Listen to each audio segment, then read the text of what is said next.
Good evening to you and welcome to the Uganda Catholic Television. I am Sunday Gloria Aboch with Uctv News as we start off with the Minister of Works and Transport, General Edward Katumba Amala, asking the roadside traders to vacate their merchandise off the road reserves. The prohibition of trading on sidewalk shoulders and road reserves covers municipal and local government jurisdictions.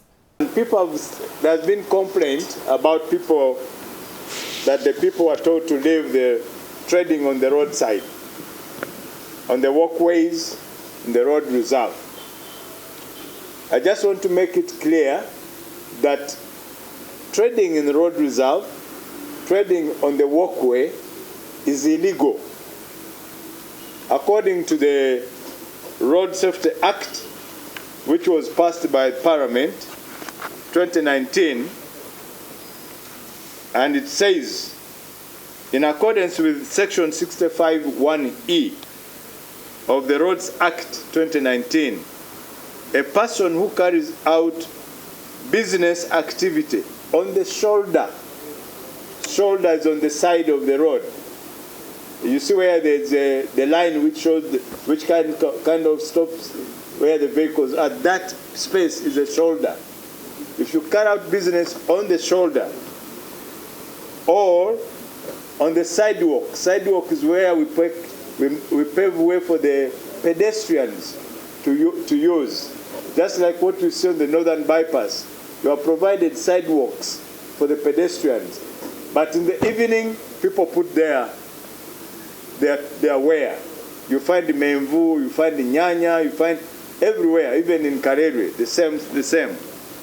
Or on the road reserve of a public road commits an offense and is liable on conviction to a fine not exceeding 168 currency points. Currency point is 20,000, so you calculate. Or imprisonment not exceeding 7 years or both. Now, why aren't people encouraged to trade in those areas? Because you conflict with the traffic flow.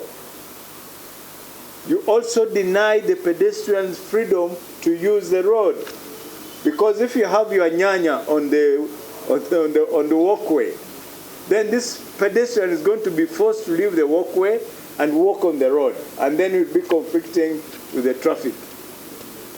So I've already sent a circular out to all what we call the road agencies, KCCA, UNRA, local governments, to implement this law because it's there.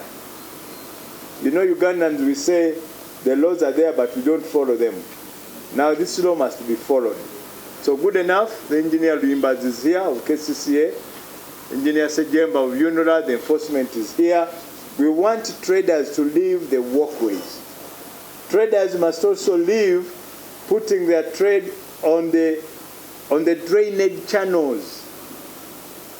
People have gone into a practice of getting timber and putting platforms on the draining channels and trading from that position. If you go to Chengera, if you go to Buloba, all the way, this is a common practice. Now, this is dangerous. One, you reduce the size of the road. Two, most of the waste from the trade ends in the channel. Then the channel gets blocked. Then the water doesn't flow properly. Then the water flows on top of the road and the lifespan of the road is affected. So all these, the enforcement officers are here. They have got instructions now. Remove all those platforms which are put on the drainage channels. This does not only apply to Kampala, this is applied countrywide. Everywhere in all the trading centers, it is illegal to trade on the road. And this circular has already gone out at all the road agencies, and they will start enforcing this matter. So don't say, I didn't know. I had people complaining, a business, but to go back to business, go back to go to call it a kukubo. No. The question is, where should those people trade from? Now that's the local government's responsibility. The local governments must find trading places for those traders who are trading from the roadside. Trade must be done in gazetted areas, in markets, not everywhere. We can't have cabbages on the roads everywhere. We can't have tomatoes everywhere where the people are supposed to use the road. So this is one thing which it was not because of NAM. Yes, it might have happened when NAM was coming, but it's not going to be reversed because NAM has gone, because that's the law. Now, borders and trucks exceeding 7.5 tons will not use the Nsambya underpass near the Arena Mall or the flyover. General Katsumba Wamala says Nsambya underpass does not have dedicated lanes for motorcycles, and cargo trucks carrying loads under 7.5 tons will be able to use the flyover. That's one item. The second one is about the flyover. You saw we have got a nice structure there. That is lot one, we call it lot one of the project of the flyover. On the flyover, we have a pedestrian walkway, both for those physically challenged and the normal people. We have the provision for the vehicles, and we have crossing points which have been gazetted. But we also have a tunnel, an underpass. Now, on the flyover, as you come from Queensway on Entebbe Road, and you join the flyover to drop off at Arena Mall and then enter the tunnel, we shall not allow border borders. Border borders are not allowed on that stretch. And a circular was already sent out. It was already contained in the papers. I think I saw it in New Vision and other papers, giving directives and instructions on how these roads will be used. So on that flyover, we shall not allow border borders, cyclists, pedestrians, and vehicles above 7.5 tons. They will not be allowed on that flyover. Why? Because on the flyover high up, there is no provision for a lane for a border. So you'd be conflicting with a speeder vehicle on that flyover. In the tunnel, there's no provision for border lane. So borders should not use the tunnel because you'll again conflict with the vehicles. Pedestrians should not use the tunnel because there's no provision for pedestrian walkway. Use the walkways which have been provided for pedestrians. Cross at the points which have been provided for crossing. If you are knocked anywhere away from those crossings, the insurance will not cover you because you are using the road in the wrong way. The Deputy Executive Director of Kampala Capital City Authority, Engineer David Luyimbazi, has clarified to the media that KCCA will be prohibiting trading on frontages, the space between the streets and arcades. He added that vigilance will continue on the protection of green spaces and drainage corridors in Kampala. Right now we're in possession of a directive from the Minister of Works which prohibits trading activities on sidewalks, shoulders, and road reserves. But as you know, in KCCA, we don't have shoulders, we don't have clearly demarcated road reserves. We have what we call frontages. This is the land between a building and a street, and that is where we shall be prohibiting trading activities. So with the benefit of this directive, we shall go on to advance the activities we've been doing during NAM, forbidding illegal vending, illegal markets on the streets, which have become a public menace. Because where you have those illegal markets, you have no sanitation facilities. Now that imposes a cost on the government. We have to come back and clean, because all the garbage, all the waste is disposed in the drainages, which are blocked. When it rains, that's why you see the flooding. So we're going to go ahead to implement what we call the post-NAM plan, which KCC has come up with. So I heard the minister talk about people saying these are NAM projects. These are not NAM projects. These are projects that are going to stay for us and for posterity. So when I go on to what we plan to do to support, to further implement the minister's directive, we're going to be decluttering and decongesting all public spaces, because all these are found within what we call road reserves and frontages. We're going to continue to remove illegal structures on those frontages. Remove of unsightly hoardings. You find all new building developers are putting very, very bad mabati that give the city a very bad image. So we're going to remove all unsightly hoardings. Then we're going to also begin installing signages to inform people that vending is not allowed in all locations where you have frontages. Enforcement is going to be regular and permanent, a permanent feature on the streets of Kampala. We're going to continue regular supervision of all landscaped spaces. We've grown grass, we've grown trees, we've grown plants in the city. We're going to continue to supervise and protect these plants. And as the minister said, these plants, these landscape, these green spaces are for the public. It's upon every citizen to protect these plants. I've seen people complaining, saying that the trees are drying up. These trees are our trees. These are your trees. They're not KCC's trees. Okay? If you see somebody stealing, vandalizing a street light, the next person who will be hurt in that dark spot may be your sister, your mother, your brother, who will be mugged, who may be hurt. So these street lights are for everyone. So it's a duty of every citizen to protect these infrastructures. We're going to continue with the tree planting campaign. We were lucky that during the NAM events, HAM gave us 100,000 royal palm trees. We're going to continue to plant them along in the road reserve throughout the entire Kampala. They will demarcate the extent or protect the corridors of the road. I'd like to also announce that private sector foundation gave us 1 million trees. Again, we're going to look at what tree species we're going to receive from them and use them to demarcate either the wetlands, drainage corridors, so that we have a planned city where clear corridors are demarcated. Now, regarding roadside properties, we're going to continue to encourage the public to paint their buildings. The city must look smart. They must also pave, green, and landscape the frontages, since we shall have rid it of business activities as per the directive. And we're also going to encourage the public to install lights. These lights will complement what Kampala Capital City Authority is doing. We're also going to continue the issue of installing litter bins. We procured about 500 litter bins. By the end of the NAM event, we had installed 100. So we shall continue, and these are public property, which you must protect and use.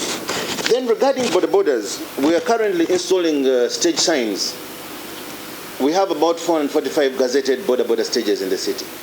Because we are going in a systematic manner and engaging the public so they own the process we're doing, and working with the border leaders so that what we do is sustainable, we are marking the locations where stages are going to be gazetted, so that we can know the owners, and then we begin the engagement process. After that, the gazetting will follow. Then we shall begin registering borders on each stage. Then after that, we shall begin the process of streamlining and reorganizing.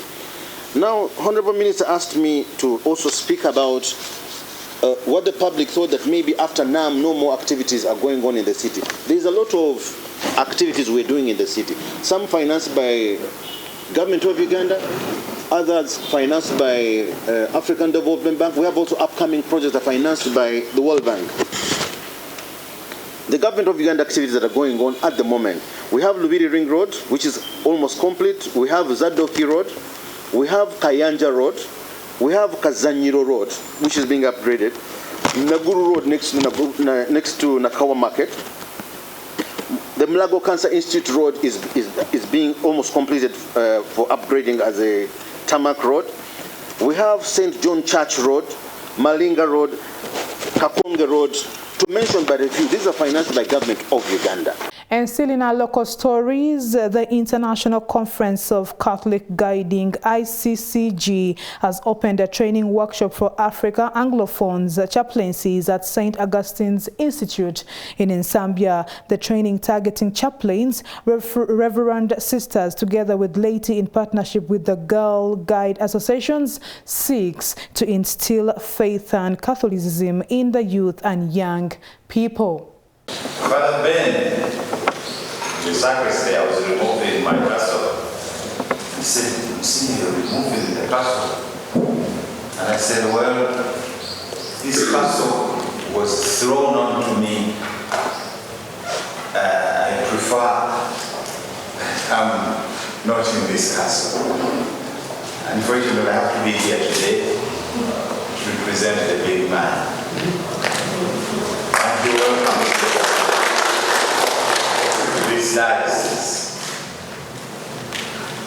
Father Ben again said I was happy to be here. There are times the Bishop delegates me to many places. Some places are difficult to go, others are easy. I feel good. Yes, some people told me that we were camping together in cars.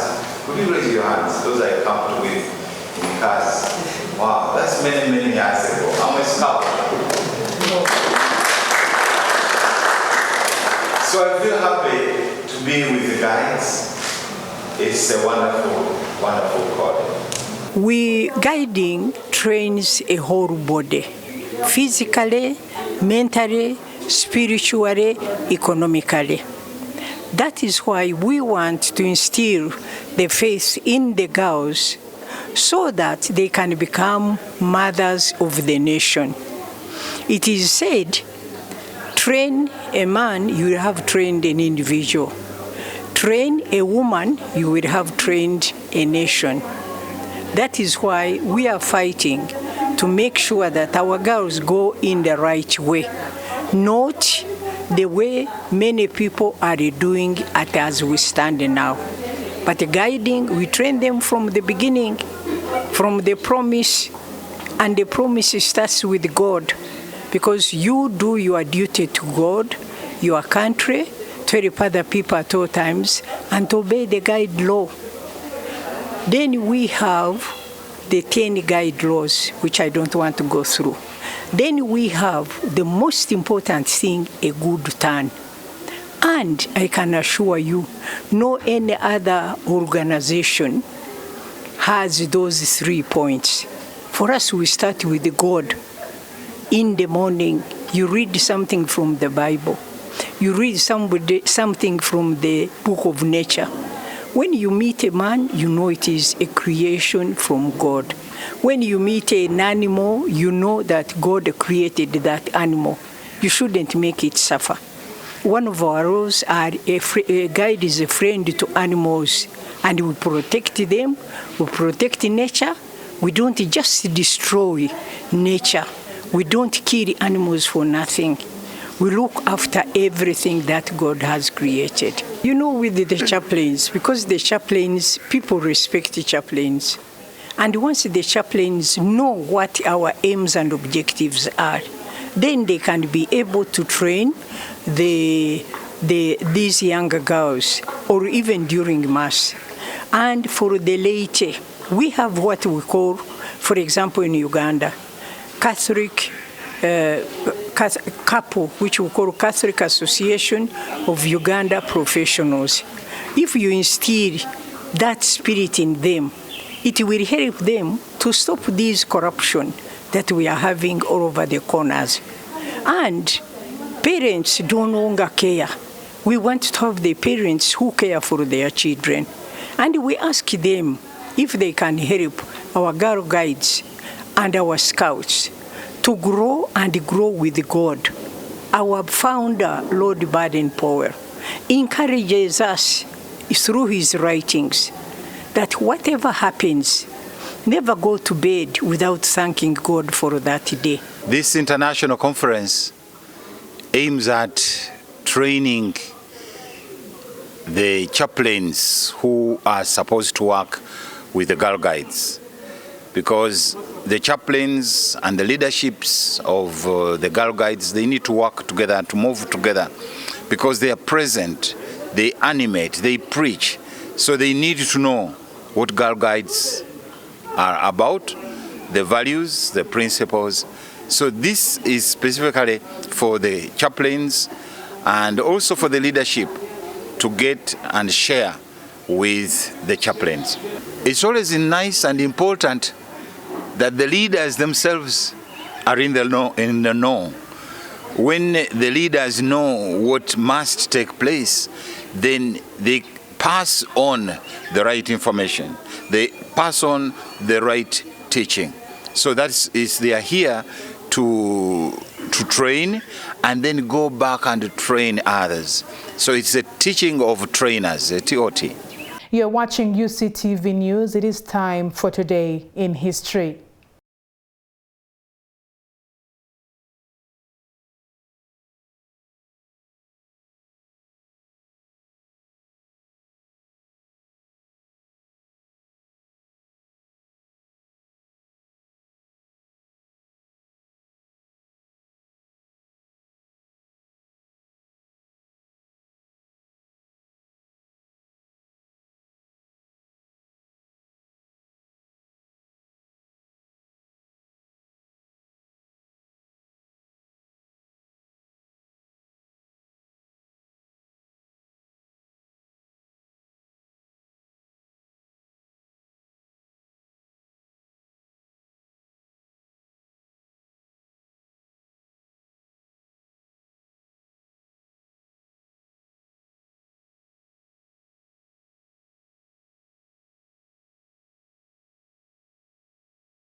And with that, thank you for watching UCTV News. We are going to take a very short break and we'll be back with the Rome reports.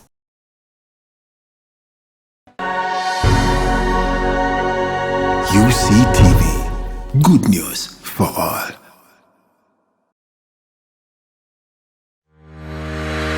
Catch incredible stories of resilience and success. You can manage dirty money with a topping of inspiration. Get interested in people, not interested in yourself. Inspire, achieve, repeat.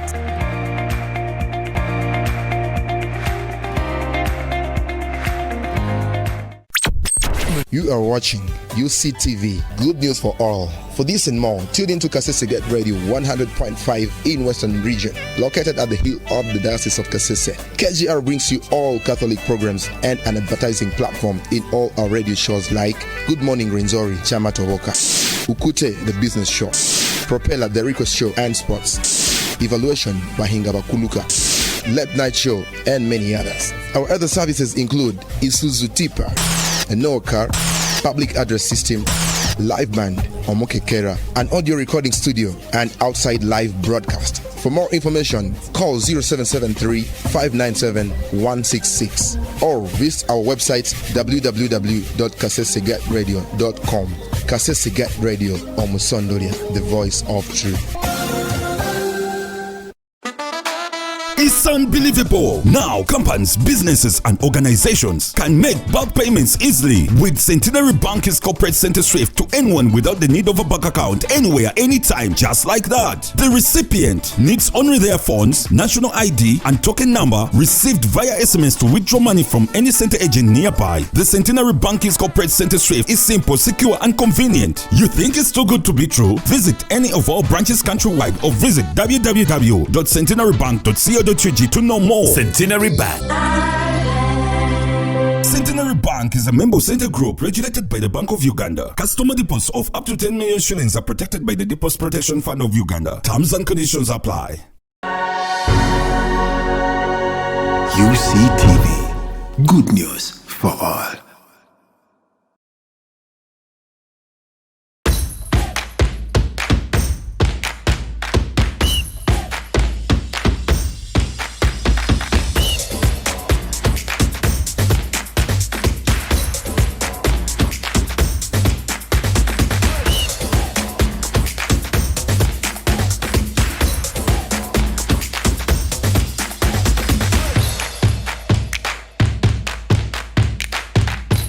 And finally, away from that to the sporting world, the Nile Special Rugby Championship has been launched today with games starting off tomorrow. Avengers will take on Thunderbirds for the ladies, as Platinum Heathens will be taking on the Pirates at Chadondo Rugby Grounds, as Semgenze Mustafa brings us the details.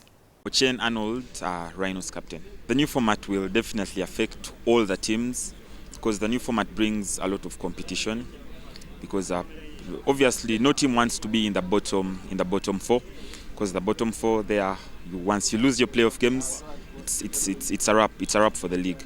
But also the main target is to qualify and be among the top 8 so as to make the playoffs. Ruheza Lema, playing for Pirates, commonly known as Didi. As Pirates, it won't affect us a lot, because we take each game as it is and we win. Pirates fans, you know it. Just come tomorrow in the numbers that you usually do. We're not going to disappoint you. As usual, we're in charge. I'm called Acheng Tamara, representing Thunderbirds. It feels good and also kind of scary, because seeing other talents come up when you think you're the only talent around can also give you something to think about. So we've gone from 4 teams to 7 teams. It means somewhere women's rugby is being recognized, and they're taking it far to build women's rugby more and take it.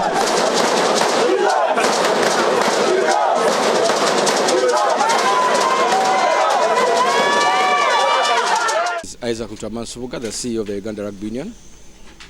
We are here at Chadondo Rugby Club launch the 2024 Nile Special Rugby Championship. This year we have come up with a new format for the league to be played in. Previously, first of all, the number of teams in the league has grown from 10 to 12.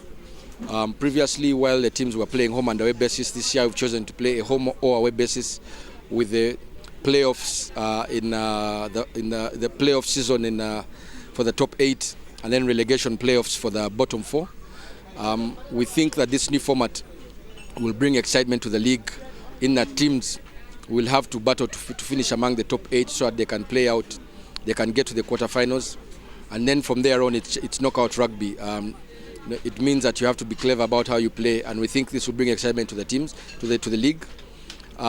This was necessitated by the fact that the club leaders have, over the last 2 years, shared a proposal with Uganda Rugby Union to grow the number of participants in the league, and we found that this is the most simple format we could use that could also be expandable, because this year, while the numbers have grown to 12, there's an opportunity for them to keep growing year on year to maybe 14, 15, 16, and maybe up to 20.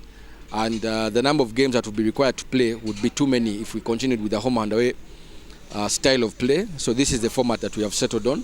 So the investment is going to be a little bit wide in terms of experience, and probably some surprises to come through along the way. This year is basically the 40 million we are increasing this time around to the teams. So this 40 million is going to come through in 3 breakdowns. The first breakdown is going to be dependent on the KPIs the teams are going to achieve. These are going to be set by the Uganda Rugby Union, and it will be the one doing the audits, not Now Special.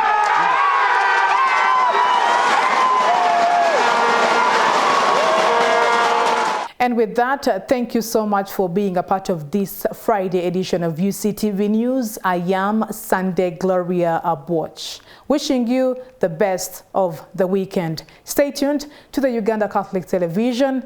Good news for all.